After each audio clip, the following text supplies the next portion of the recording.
Ramai lagi yang dah kerja bertahun-tahun tapi masih lagi keliru dengan KWSP dan SOCSO.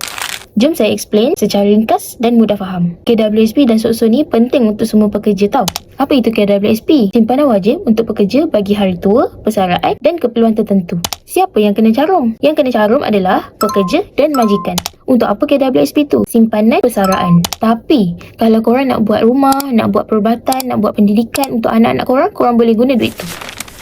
SOCSO atau PERKESO adalah perlindungan pekerja. Apa itu SOCSO? Tersyarah untuk SOCSO pula. Perlindungan apabila berlaku kemalangan, sakit atau kematian ketika bekerja. Apa SOCSO cover? Kemalangan di tempat kerja, kemalangan pergi dan balik kerja, hilang upaya, allowance dan rawatan perubatan berlaku. SOCSO adalah perlindungan bila sesuatu yang tak dijangka berlaku.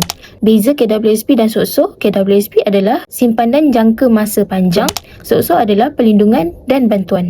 Kenapa pekerja perlu ambil tahu? Pertama, hak anda sebagai pekerja. Kedua, pastikan majikan betul-betul mencarum. Ketiga, elak rugi pada masa hadapan.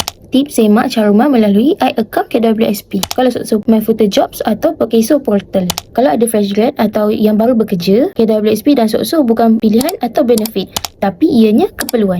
Ada soalan lain? Boleh komen kat bawah. Terima kasih. Bye. Nak cari kerja guna Wiki Career.